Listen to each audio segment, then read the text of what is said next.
Now you understand कि how to handle the series circuit. अच्छा, अब ये है बेसिकली, ये बिल्कुल एक समझे, इसे कहते हैं बेसिक सीरीज सर्किट एनालिसिस। ठीक है, एनालिसिस क्या करनी है कि आपको कुछ इंफॉर्मेशन गिवन है in the form of like variables कह लें, सर्किट के अंदर एलिमेंट्स गिवन होते हैं, वोल्टेज सोर्स गिवन है, रेजिस्टर गिवन है, तो ये आपको गिवन है। ठीक है, अब इसी तरह से अब आपने इसको प्रैक्टिस किया, now you can add one more resistor in the series circuit. For example, initially we had only one, then we basically extended it to two, then three. Now if we extend it to four, another resistor, तो जब हमारे पास चार resistor हो जाएंगे with the same configuration like this, ठीक है।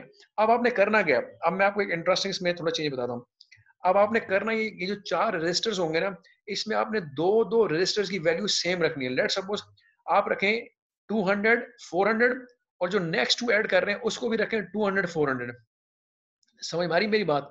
यानी this time you will have four resistors in series again like this fashion, but now you have, अब एक इंटरेस्टिंग इसमें जो हम डिफरेंस जो इसमें जानबूझ के इन्वॉल्व कर रहे हैं, वो ये कि ये ही दोनों रेजिस्टर्स को आप दोबारा यहाँ पे अगेन यहाँ पे इसको प्लेस कर दें इन द सीरीज, कि now we have 200 400 200 400 ohm resistor in series. ठीक है, now we have to see, अब हमारे पास क्या बेसिकली इंटरेस्टिंग एनालिसिस रिजल्ट्स आते हैं वो देखना है। ठीक है, तो now we have R1 R2 R3 R4। ठीक है, और सीक्वेंस यही रखिएगा please, R1 is equal to 200 ohms, R2 is equal to 400 ohms, R3 will be 200 ohms and R4 will be 400 ohms। इसी सीक्वेंस में रखिएगा और keeping it like at the same level 10 volt पे इसको रखें। And now analyse the results, find out the total current flowing through the circuit, कितना current बनेगा। And again now we have four voltage across four different resistors, V1 V2 V3 and V4। अब देखें इन तमाम की तमाम result से हमें ये बेसिकली फाइंड आउट करना है कि अभी तो हम जैसे रेजिस्टेंस हम बढ़ा रहे हैं डेफिनेटली, तो उसकी वजह से करंट पे तो इम्पैक्ट पड़ ही रहा है, करंट पे तो इम्पैक्ट पड़ेगा of course, current will basically continue to decrease. ठीक है, as long as we keep increasing the value of the resistance, क्योंकि ऑल टुगेदर तो हम रेजिस्टेंस की वैल्यू इंक्रीज ही कर रहे हैं ना। अगर मैं यहाँ पे 100 ओम या 10 ओम का एक रेजिस्टर और ऐड कर रहा हूँ, तो इसका मतलब ये I am basically increasing the equivalent resistance of the circuit, तो उसकी वजह से ये करंट पे इम्पैक्ट पड़ेगा, it will basically further decrease. ठीक है, और दूसरा ये, अब हम एक और चीज एनालाइज कर जा रहे हैं कि लेट्स सपोज अगर हमारे पास एक सीरीज सर्किट में मल्टीपल रेजिस्टर्स होते हैं with of the same value, let's suppose, तो उन सेम वैल्यूज की वजह से वोल्टेजेस किस किस्म के उनके अक्रॉस जो है वो ड्रॉप होते हैं, वो भी अब देखना है वो क्या होते हैं। तो ये मकसद सिर्फ इसका ये है अब कि sometime there is a possibility we have many resistors of the same value, तो उस केस में क्या उन रेजिस्टर अक्रॉस वोल्टेज भी सेम ही आ रहा होगा या नहीं आ रहा होगा। This is something which you have to check. तो चलें प्लीज इसको जरा आइडेंटिफाई करें। इसे हम कहते हैं एनालिसिस, एनालाइज करना। ठीक है, सर्किट बिहेवियर को एनालाइज करना। तो और वो बेसिकली थ्रू दीज पैरामीटर्स होता है, करंट, वोल्टेज, और एक और इम्पोर्टेंट फैक्टर है पावर, उस पर भी हम जाएंगे, लेकिन फिलहाल इसको इसी तक यहीं तक रखते हैं, क्योंकि मुझे अब इसके बाद इससे नेक्स्ट एक और इंटरेस्टिंग आपको कॉन्फ़िगरेशन बतानी है सर्किट्स की। तो होपफुली इसमें आपको कोई डिफिकल्टी नहीं होगी, ये आपको समझ में आ रहा होगा, एंड वो आपके रिजल्ट से नजर आ रहा है मुझे कि you are basically getting the point very well. तो चलें आप मुझे बताएं कि ये अब आप ये वाला इसको कैसे फिगर आउट करेंगे और कौन बताएगा मुझे रिजल्ट। पहले मैं देख लूँ आपके पास इसकी वो ऑन है, फॉर एग्जांपल द चैट जी। 1.8333 मिली एम्पेयर। अच्छा, ये क्या किया आपने, एक मिनट, लास्ट टाइम करंट कितना आ रहा था, 14 आ रहा था, हाँ, अब अगर डिक्रीज हो गया, well seems correct, seems correct, ठीक है, ठीक ही लगता है, हाँ ठीक ठीक होगा। सैयद मोहम्मद साद बिन शौकत, आपकी वैल्यू और समन शफीक अरूबा, आप तीनों की वैल्यू सेम आ रही है, जोहरा की वैल्यू भी यही आ रही है। ठीक है, तो प्रोबेबली यही आंसर होगा इसका आई का। ठीक है, और अब हम इस तरह से वेरीफाई कर सकते हैं कि चूंकि हमने रेजिस्टेंस इंक्रीज किया तो डेफिनेटली करंट डिक्रीज ही होगा, और करंट डिक्रीज ही हुआ है। ठीक है, तो दैट सीम्स फाइन। अच्छा, उसके बाद फॉर एग्जाम्पल अब आप वोल्टेजेस पे चले जाएं, V1 V2 V3 V4 पे उनकी वैल्यूज बताएं।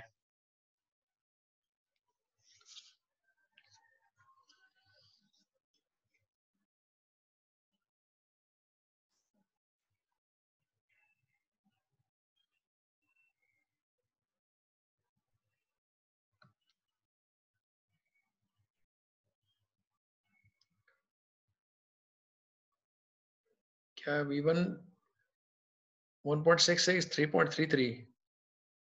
ठीक है।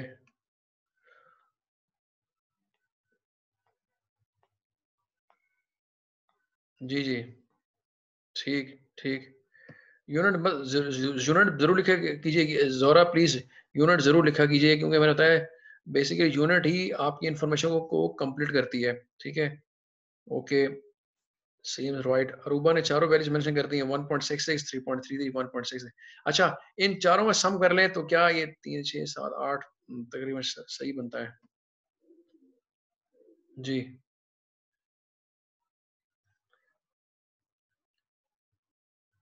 जी हाँ, मैंने जैसे कहा ना यूनिट्स में आपने कैपिटल लेटर इस्तेमाल करना है, चाहे एम्पेयर का ए हो, चाहे वोल्टेज का वोल्ट का वी हो, इट शुड बी कैपिटल। ठीक है, बाकी आप वेरिएबल का नाम स्मॉल में लिख सकते हैं, I1 V1 वो इट डजंट मैटर। तो आपकी चारों वैल्यूज जो है ठीक लग रही हैं और अरूबा आपकी वैल्यूज से हमें ये पता लग रहा है जो कि मैं बताऊं कि कॉमन सेंस भी ये कहता है अगर दो रजिस्टर्स सेम वैल्यू के होंगे और वो सीरीज में होंगे तो डेफिनेटली देखें यहाँ पे दोनों चीज कॉमन हो गए, एक तो उनकी रेजिस्टेंस की वैल्यू भी सेम है और because of the series configuration उनमें से करंट भी सेम ही गुजरेगा, तो डेफिनेटली उनके क्रॉस वोल्टेज ड्रॉप भी सेम ही होंगे। ठीक है, ये तो एक जनरल अंडरस्टैंडिंग थी, हमने मैथमेटिकली इसको वेरीफाई कर लिया। और वैसे भी कॉमन सेंस यही कहता है कि जैसे मैंने कहा current will be the same because of series circuit और दूसरे जो रेजिस्टर की वैल्यू भी सेम है, तो ऑफ कोर्स उनके अक्रॉस वोल्टेज भी सेम ही ड्रॉप होंगे। जी, जी समन शफीक ओके, ठीक है, आपकी वैल्यू भी ठीक है। जी, जी, जी बिल्कुल ठीक। जी, बाय मिस्टेक हो गया क्या? 1.33? जी, जी कोई मसला नहीं, कोई मसला नहीं, गिव इट अनदर ट्राई, कोई प्रॉब्लम नहीं है। आपको मकसद तो आपको सिखाना है ना, तो आप प्रैक्टिस करें, इसके सीखें, क्योंकि अगर आपको ये चीजें क्लियर हो गई ना तो समझे एक एक एक बेसिकली फंडामेंटल अंडरस्टैंडिंग तो आपने डेवलप कर ली। अब इसके बाद मैं आपको एक दूसरे एस्पेक्ट पे लेके जाऊंगा जो कि इतना ही इंटरेस्टिंग है जितना कि ये है, तो वो भी हम सीखेंगे। ठीक है, तो अगर आप अब आपको ये समझ में आ गई है तो मुझे मेजोरिटी से इसका रिस्पॉन्स है ये देखें, आप लोग इस वक्त 26 आप लोग यहाँ मौजूद हैं, मेरे अलावा आप 26 हैं, तो 26 में से मुझे सिर्फ 4-5 लोग रिस्पॉन्ड कर रहे हैं, 5-6 लोग रिस्पॉन्ड कर रहे हैं, ज्यादा रिस्पॉन्ड नहीं कर रहे हैं। आप लोगों को भी समझ में आ रहा है, नहीं समझ आ रहा, ये इक्वली आपके लिए भी इंपॉर्टेंट है, आपको समझना चाहिए इसको। आप रिस्पॉन्ड करें क्योंकि this is the right time to learn about it.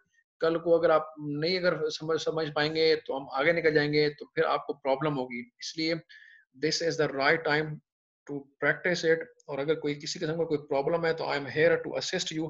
कोई क्वेश्चन, कोई क्यूरी, कोई प्रॉब्लम, कोई तो मुझे बताएं ताकि मैं आपको फिर उसका समझाऊं कि ताकि वो आपकी जो कंफ्यूजन है ना वो बेसिकली वो दूर हो जाए। कोई प्रॉब्लम नहीं होनी चाहिए इसमें, ये बहुत ही सिंपल है और इसमें ऐसा सच कोई प्रॉब्लम। अब मैं जो इसके बाद दूसरा जो आपको एक कॉन्फ़िगरेशन बताऊंगा सर्किट का, बस समझ लें वो बिल्कुल इसका अपोजिट हो जाएगा। यहाँ जो चीजें हम प्रैक्टिस कर रहे हैं, जो हमने सीखी हैं, वो इसकी अपोजिट, एग्जैक्ट अपोजिट बन जाता है। तो मैं उस पर भी जा रहा हूँ, लेकिन फिलहाल पहले मकसद ये है कि आप सीरीज सर्किट को सॉल्व करने में आपको कमांड हो जाए। जी, ओके, तो I guess we now should move to the next important configuration. अच्छा, याद रखिएगा ये था कंप्लीट सीरीज सर्किट। ठीक है, इसे हम कहेंगे that was a complete series circuit, लेकिन जो प्रैक्टिकल सर्किट्स होते हैं वो कंप्लीट सीरीज सर्किट नहीं होते। ठीक है, लेकिन वो फिर कौन से होते हैं, उस पर जाने से पहले now we going to discuss another important configuration of the circuit, और उसे कहते हैं पैरेलल सर्किट्स। देख ये होता है, ये पैरेलल कॉन्फ़िगरेशन होती हैं। अब इसमें और उसमें क्या फर्क है, देखें पैरेलल के लिए इसने क्या किया है, पैरेलल के लिए इसने एटलीस्ट 3 कंपोनेंट्स को यहाँ पे ज्वाइन किया है। ठीक है, पैरेलल का मतलब ये होता है कि जब जितने आपके पास जो दो रेस्ट, अच्छा मैं तो जनरली हम रेस्टर के पर्सपेक्टिव में देखते हैं, बल्कि सप्लाई भी देखते हैं, जितने कंपोनेंट्स हैं वो आपस में कैसे कनेक्टेड। अब देखें इसका कनेक्शन देखें, और जो हमने वो सर्किट देखा है जो यहाँ पे देखा था उसमें 3 कंपोनेंट्स है, फॉर एग्जांपल हेयर, ये देखें जरा, इसको आप देखें किस तरह से कनेक्ट किया हुआ है, और यही 3 कंपोनेंट हमने यहाँ कैसे कनेक्ट किए हुए इस जगह पे हेयर। तो now you can see the proper difference.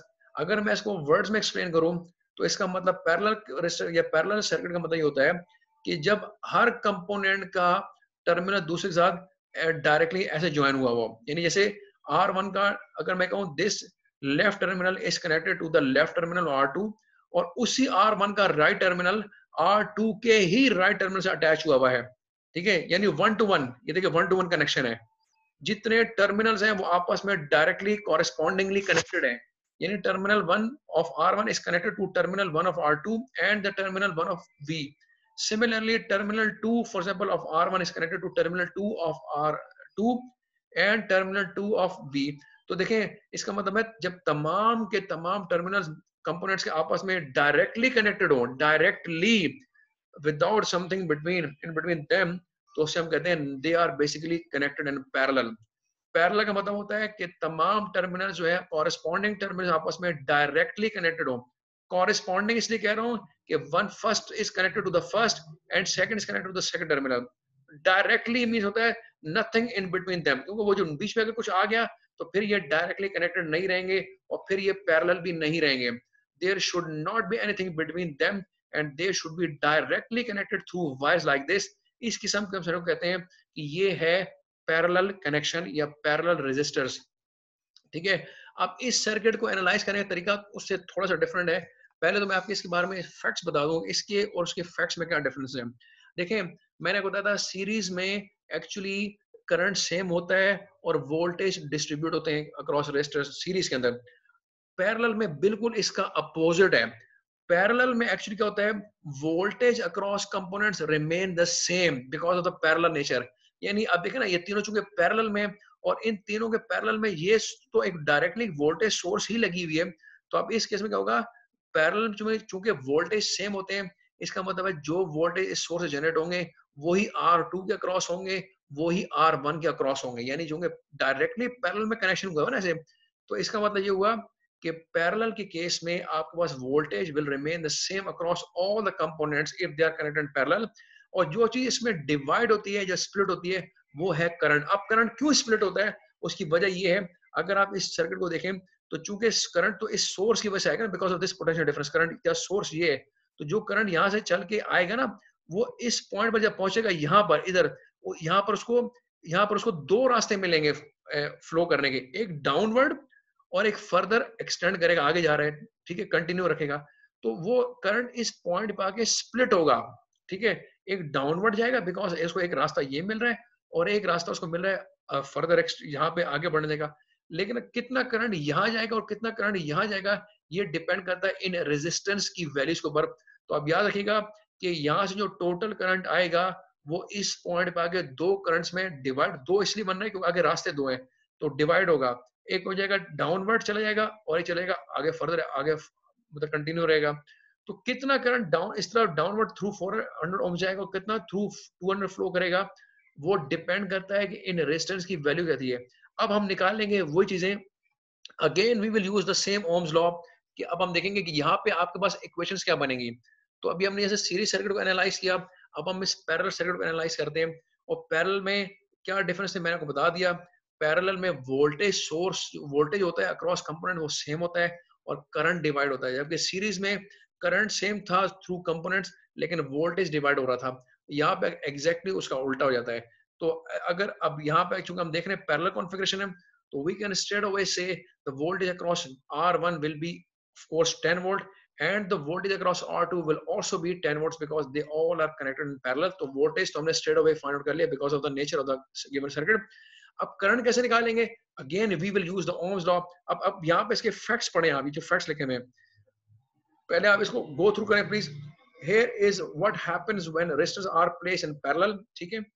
This means a charge has at least two different paths it can take to get across the resistors। वो बेसिकली करंट की बात कर रहा है, करंट को लिख रहा है चार्ज के फॉर्म में, ठीक है। तो let's look at the following circuit.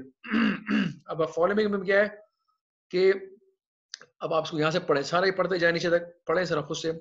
This is the same as if we place two resistors side by side। This effectively increases the area of the resistor but decreasing the resistance to a value that is less than the lower of the two। अच्छा इसका मैं बताऊँ, इसका मतलब क्या है। यहाँ पे एक और बात आपको बताना जरूरी है, जब आप रेजिस्टर्स को पैरेलल में कनेक्ट करते हैं सीरीज में मैंने बताया था, सीरीज में जो उनका इम्पैक्ट होता है, इसको भी आप सिंगल रेजिस्टर में कन्वर्ट कर सकते हैं। आप इस सर्किट को फॉर एग्जांपल इस सर्किट में कन्वर्ट कर सकते हैं। ये जो टॉप ये था, जैसे मैंने बताया था ना, इसको आप कन्वर्ट कर सकते हैं, इस वाले को इसमें कन्वर्ट कर सकते हैं। इस तरह से आप उस पैरेलल वाले को भी, यानी this one can also be converted to this one, but this time the method is different. उसमें तो मैंने कहा था कि अगर सीरीज में होंगे तो straight away basically take the sum of all these individual resistors, straight away take the sum. लेकिन पैरेलल में ऐसा नहीं होता। पैरेलल में बेसिकली आप क्या करते हैं, आप इन रजिस्टर को अगर आप कंबाइन करके एक बनाना चाहते हैं तो वो आप कर सकते हैं, लेकिन उसके लिए होता ये है कि आपको इनका सम डायरेक्ट सम नहीं ले सकते, बल्कि you take the sum of their reciprocals. यानी कि अब जो इसका टोटल सम बनेगा, वो इसका फॉर्मूला मेरे ख्याल नीचे नहीं लिखा होगा, आई गेस यहाँ पे नीचे आएगा कहीं पे, प्रोबेबली इन्होंने लिखा नहीं, ये लिखा हुआ है कि इस केस में जो इसका जो रेसिप बनेगा ना, वो ऐसा होता है कि आप इसका रेसिप्रोकल में सम लेते हैं। रेसिप्रोकल मतलब होता है कि नाउ 1 अपॉन आर टी, आप लिखेंगे 1 अपॉन आर टी या R equivalent is equal to 1 upon R one plus 1 upon R two, यानी 1 अपॉन करके रेसिप्रोकल में लिखेंगे इसको। ये अब स्ट्रेट अवे आप R one plus R two नहीं लिख सकते, आर टी या R equivalent is equal to R one plus R two, no. Now you will write 1 upon R equivalent is equal to 1 upon R1 plus 1 upon R2, and this way you will take the sum of this। और अच्छा, इसका एक और interesting fact ये भी है कि जो उसकी जो इक्विवेलेंट रेजिस्टेंस आएगी इस वक्त, इस तरह से जब आप इसका इक्विवेलेंट निकालेंगे, तो उसकी वैल्यू जो उन तमाम रेजिस्टर्स में जो जो सबसे स्मॉलेस्ट होती है ना, उसके क्लोज आती है, यानी उससे भी लेस होती है लेकिन उसके क्लोज आती है। ये एक तरीका होता है फाइंड आउट करने का कि if this value is correct और नॉट। क्या क्या तरीका है, जैसे यहाँ पे यहाँ लिखा हुआ है कि this effectively increases the area of the resistor, thus decreasing the resistance to a value, ये पॉइंट आउट करें, decreasing the resistance to a value that is less than the lower of the two resistances. यानी इन दोनों में से जो lower value which is 200 है, उससे लेस और उससे करीब होती है, यानी that is less than the lower of the to, less than of the lower, lower कौन सी है 200 है, इससे भी लेस आएगी, तो वो इस केस में you will that will be the equivalent resistance of this circuit. और वो मैंने बताया वेरीफाई करने का तरीका ये होता है कि हमेशा वो वैल्यू जो सबसे लोअर वैल्यू होगी इनकी, उससे छोटी होगी और उससे करीब होगी, ठीक है। जैसे इसमें केस में 200 इज द लोवेस्ट वैल्यू है इन द गिवन कॉन्फ़िगरेशन में, ये 400 डेफिनेटली बड़ी है, तो जो रिजल्टेंट यानी इक्विवेलेंट रेजिस्टेंस आएगी वो 200 से भी लेस आएगी, लेकिन 200 के क्लोज होगी, ठीक है। अच्छा, ये सारा पॉइंट हम इसमें पढ़ लें प्लीज जल्दी से, ताकि मैं फिर आपको इसकी प्रैक्टिस करवाता हूँ कि ये कैसे प्रैक्टिस होगा। तो जब मैंने आपको अब आपने पैरेलल में 3 फैक्ट्स अब आपने पढ़ लिए। पहला फैक्ट ये था कि voltage will B same across all the components, ये चीज होती है। दूसरा, करंट बेसिकली वो डिस्ट्रीब्यूट होता है, डिवाइड होता है पैरेलल सर्किट के अंदर, तो वो आपको फाइंड आउट करना पड़ता है again by using Ohm's law. और तीसरी चीज मैंने बता दी कि जो इक्विवेलेंट रेजिस्टेंस की निकालते हैं वो बेसिकली निकालते हैं रेसिप्रोकल के अंदर, यानी 1 अपॉन करके निकालते हैं, 1 upon R equivalent is equal to 1 upon R one plus 1 upon R two. और अगर कोई तीसरा रेजिस्टर भी यहाँ कनेक्ट हो जाए तो प्लस 1 अपॉन आर थ्री भी जाएगा, तो उससे आप उसको निकालेंगे टोटल, और उसकी वैल्यू हमेशा जो लोवेस्ट होगी इनमें उसके करीब आएगी, उससे लेस होगी लेकिन उससे करीब आएगी, ठीक है। बाकी तमाम चीजें पढ़ें। तो here are the facts about this circuit कि the two resistors obey Ohm's law, दोनों में again V1 is equal to I1 R1 and V2 is equal to I2 R2, against the same जो हमने उसमें फर्स्ट टाइम पढ़ा था। अब इसमें कहता है करंट जो होता है स्प्लिट करता है इनटू डिफरेंट करंट्स के अंदर थ्रू थ्रू बोथ रेजिस्टर्स, और again this is from charge conservation, तो I बराबर हो जाएगा I1 I2। उसमें आपको याद होगा, उसमें हमने लिखा था V is equal to V1 plus V2, अगर आप पीछे जाए ये देखें जरा यहाँ पे इस पॉइंट पे V is equal to V1 plus V2, उसमें सीरीज में वोल्टेज स्प्लिट होता है और पैरेलल में एक्चुअली करंट स्प्लिट होता है, इसलिए यहाँ पे हम लिख रहे हैं कि I is equal to I1 plus I2, लेकिन जो voltage across both resistor are the same, this is from energy, तो वोल्टेज इसमें सेम होगा। V1 बेसिकली अक्रॉस होगा R1 और V2 होगा बेसिकली अक्रॉस R2, और ये दोनों V के बराबर होंगे, यानी पैरेलल में voltage will be the same across the resistors. और करंट डिफरेंट करेगा, तो करंट कैसे निकालेंगे अगर करंट डिफरेंट करेगा, करंट निकालने का तरीका ये है वही ओम्स लॉ इस्तेमाल करेंगे, चूंकि I बराबर है I1 प्लस I2 के, और I1 की वैल्यू ओम्स लॉ के मुताबिक V1 अपॉन R1 होगी और ये प्लस V2 अपॉन R2 बनेगा, और चूंकि V दोनों में कॉमन होगा सेम होगा तो हम V कॉमन निकालेंगे, and this is basically 1 upon R1 plus 1 upon R2। और जो इक्विवेलेंट रेजिस्टेंस आएगी वो इस तरह से आएगी, ये देखें इक्विवेलेंट रेजिस्टेंस, इक्विवेलेंट आएगी R इक्विवेलेंट बराबर होगा V अपॉन I यानी total voltage upon total current, और वो हमने अभी देख लिया, वो बेसिकली इस तरह से आता है। ये देखें ना, ये जो चीज आप नजर आ रही है ना आपको, ये बेसिकली क्या होगा, अगर आप v अपॉन आई करेंगे, तो चूंकि आई यहाँ पर है, अब इसको अगर मैं वहां ले जाता हूँ तो ये 1 अपॉन करके आ जाएगा ना, नीचे आई के नीचे आएगा, और फिर अगर आई को उठा के मैं इधर v के नीचे ले आऊं, तो it will become v upon I is equal to 1 upon this, इसलिए उसने इसके ऊपर -1 का ये लिखा हुआ है, इसका एक्सपोनेंट वैल्यू -1, क्योंकि ये डिनोमिनेटर में था, इसको उठा के ऊपर लेकर आए हैं, और ये r एक्विवेलेंट बराबर हो जाएगा इसके, यानी ये जो भी वैल्यू आएगी उसका आपको 1 अपॉन लेना पड़ेगा to get the final value. और इस तरह से उसने करके दिखाया है कि in the above diagram the equivalent resistance क्या होगी, आर इक्विवेलेंट, चूंकि हमारे पास एक 200 का था, एक 400 ओम का रेजिस्टेंस है ना, यहाँ पे ये देखें ऊपर, ये इसमें this is 200 ohms and this is 400 ohms. जब आप इसको सॉल्व करेंगे लाइक दिस, तो ये 1/200 प्लस 1/400, तो ये बन जाएगा, अगर आप इसका एलसीएम लेंगे फॉर एग्जांपल, तो ये इस तरह से बन जाएगा। ठीक है, कॉमन करने के लिए इसने ऐसा किया है।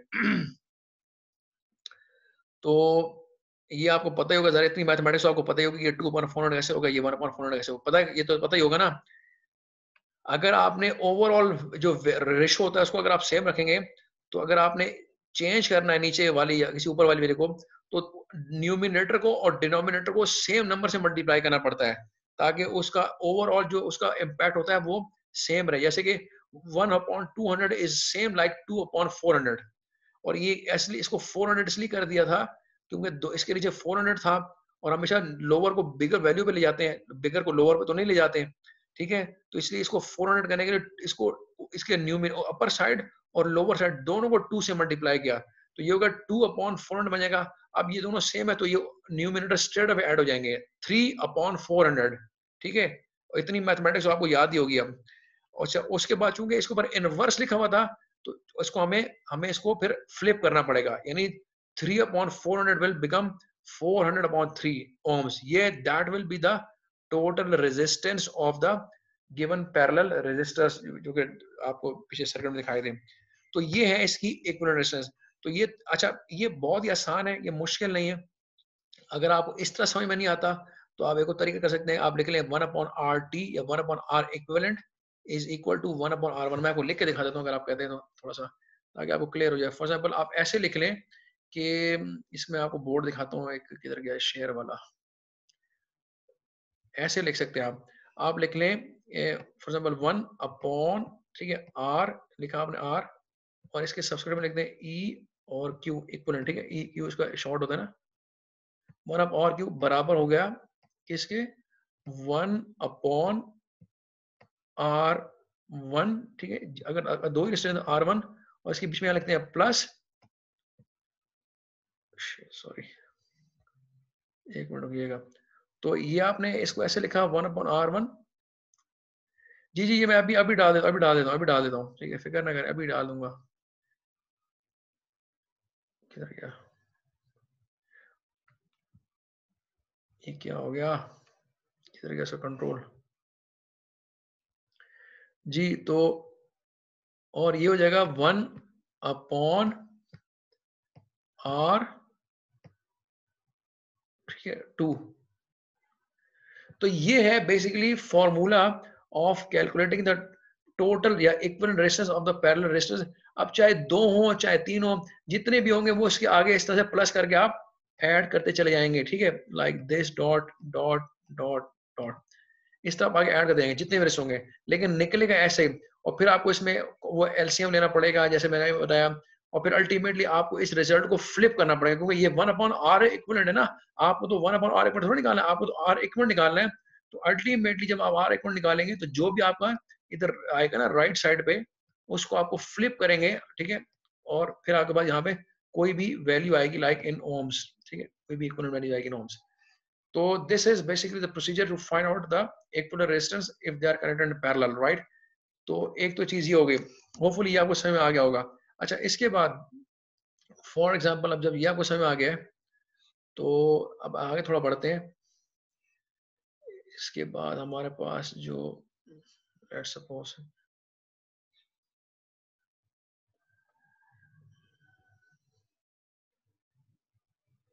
जब हमने ये समझ लिया ना, तो अब इसकी स्लाइड पे चलते हैं। ये आपको नजर आ रहा है ना ये, जी, क्या आपको ये नजर आ रही है चीजें? Let me know please if you can see this. मैं इसको बंद कर देता हूँ, न्यू शेयर स्क्रीन। जी, ये नजर आ रहा है? ओके, मैं भी दिखाता हूँ, अब आ जाएगा।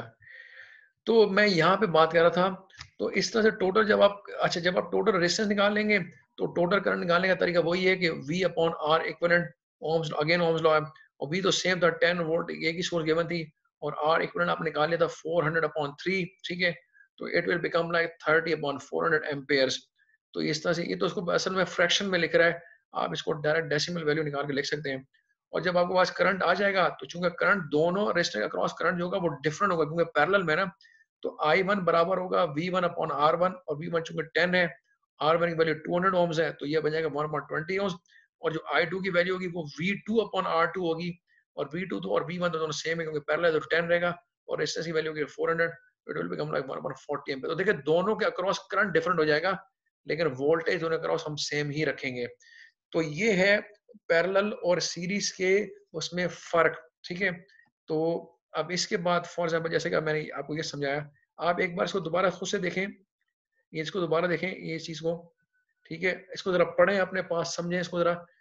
मैं आपको इसका थोड़ा सा टाइम देता हूँ, let's suppose take you 5 minutes, आप ले लें 5 मिनट लेना, चले 5 मिनट में इसको जरा समझें, try to understand the concept, और फिर मैं आपको इसी के ऊपर एक प्रॉब्लम करवा दूंगा ना, तो आपको और अच्छी अंडरस्टैंडिंग हो जाएगी। जैसे हमने सीरीज सर्किट का किया था, इस तरह पैरेलल का भी एक दो सर्किट सॉल्व कर लेते हैं, तो आपको इसकी अच्छी अंडरस्टैंडिंग हो जाएगी। और मैं ये अभी LMS पे रख भी देता हूँ ताकि आपको वहां से मिल जाए।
अच्छा, मैं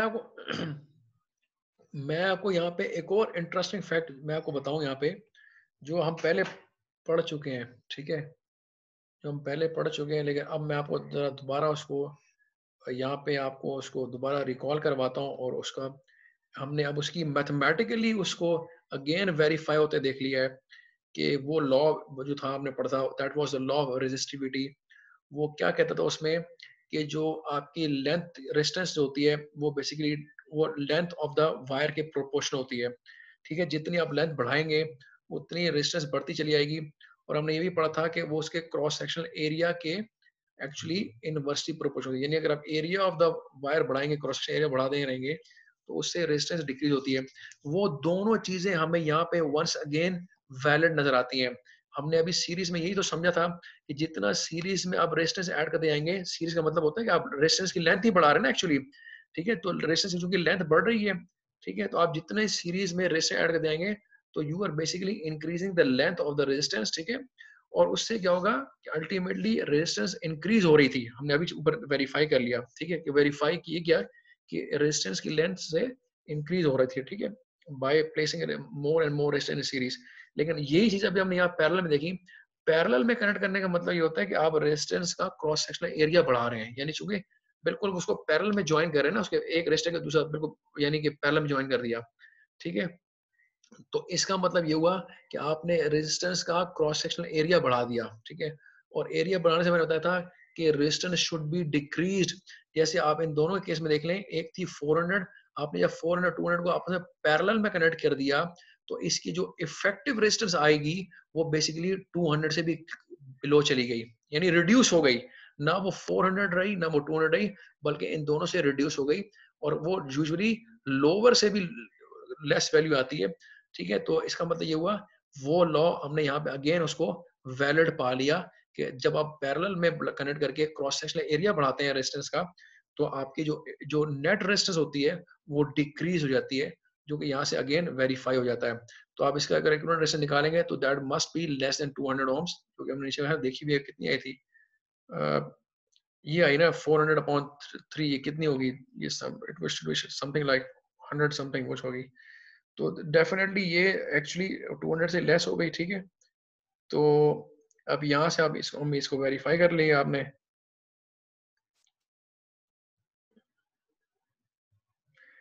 यस, दिस इज 133.33 ओम्स। देखिए ना कितना फर्क है, यानी कि अभी हमने ये एक्चुअली 200 है, जो टॉप वाली 200, लोअर तो 200 है, और वो इससे भी कम आ रही है 133.33 ओम्स। तो ये है उस लॉ की वैलिडिटी का अनदर प्रूफ, और फिर आप ये सारी चीजें इस तरह से कैलकुलेट कर सकते हैं। तो let me know if you basically got the idea, ताकि मैं एक आपको सैंपल प्रॉब्लम करवाता हूँ, फिर आप इसको मजीद प्रैक्टिस करेंगे, you like by your own, and then इसमें याद रखिएगा, the more you practice the more you will become comfortable with this. ये बहुत आसान है, लेकिन ये जितना आसान है आप इतनी आसानी से आप इसको भूल भी जाएंगे अगर आपने इसको प्रैक्टिस ना किया। आसान चीज का मसला भी होता है कि वो उतनी आसानी से भूल भी जाता है बंदा। तो इसीलिए आप इसको इसको प्रैक्टिस नहीं करेंगे तो ये आपके जहन से निकल जाएगा। मैं अभी इस स्लाइड को आपको एलएमएस पे दे देता हूँ फॉर योर फ्यूचर रेफरेंस। आप इसको पढ़िएगा, ठीक है। आप इसको तो पढ़ेंगे, ये तो मैं आपको एलएमएस पे दे रहा हूँ, लेकिन साथ ही साथ मैं आपको एक एक प्रॉब्लम ये भी करवाता हूँ, करते हैं साथ बैठ के। आप इसी को एक्सटेंड करें, इसी गिवन सर्किट को, और इस R2 के ऊपर आप एक और पैरेलल रेजिस्टर ऐड करें, दैट इज 100 ओम रेजिस्टर्स। ठीक है, तो नाउ अब आपके पास इस सर्किट में 3 रेजिस्टर आ जाएंगे, R1 R2। ठीक है, ये इसको एज इट इज रहने दें, R1 200 ही रहेगा, R2 400 रहेगा। ऊपर जो आप ऐड कर रहे हैं उसको आप नाम दे दें R3 का, और उसको कहते हैं 100 ओम्स। ठीक है, अब ताकि हम तमाम के पास ना सेम कॉन्फ़िगरेशन होगी। R will remain the same, R1 is 200 ohms, R2 is equal to 400 ohms, और जब R3 ऊपर ऐड कर रहे हैं R3, उसको हम कहेंगे 100 ohms। अब आपने इस सर्किट को सॉल्व करके मुझे बताना है कि एक तो इसकी इक्विवेलेंट रेजिस्टेंस क्या आएगी, R इक्विवेलेंट क्या आएगी, पहली चीज। दूसरा, टोटल करंट कितना यहाँ से फ्लो करेगा, वो टोटल करंट बताएंगे। और उसके अलावा इन तमाम रेजिस्टर में से R1 R2 R3 में से इंडिविजुअली कितना करंट फ्लो करेगा, वो भी आप बताएंगे। और वोल्टेज अक्रॉस ईच रेजिस्टर भी बताएंगे। यानी क्या क्या चीज हो गई, आर इक्विवेलेंट, इसके नाम ने आर इक्विवेलेंट निकालना है, पहली चीज। टोटल रेजिस्टेंस क्या होगी। दूसरा, आपने I1 I2 I3, I1 will be through R1, I2 will be through R2, and I3 will be through R3 से फ्लो होगा। तीनों करंट्स निकालेंगे आप सेकंड स्टेप में। और उसके बाद थर्ड स्टेप में बताएंगे आप कि वोल्टेज अक्रॉस ईच रेजिस्टर इनमें से कितना वोल्टेज होगा। ये सेम वही क्वेश्चन है जो नीचे यहाँ पे सॉल्व हुआ हुआ है आपके सामने। तो बेशक इसको अपने सामने रख के हेल्प ले लें, but you have to do it right now. ठीक है, तो just change this circuit by in like placing one another more resistor on top of this R1, that will be called R3, and resistance is 100 ohms ji. and I'm basically waiting for your response. Let's see कौन सा से पहले करता है, करके बताता है। Do it on the paper, please. Do it on the paper.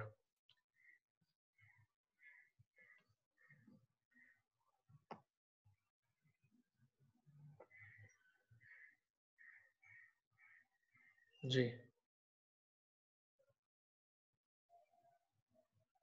No, voltage across, it's not voltage across each circuit, voltage across each resistor।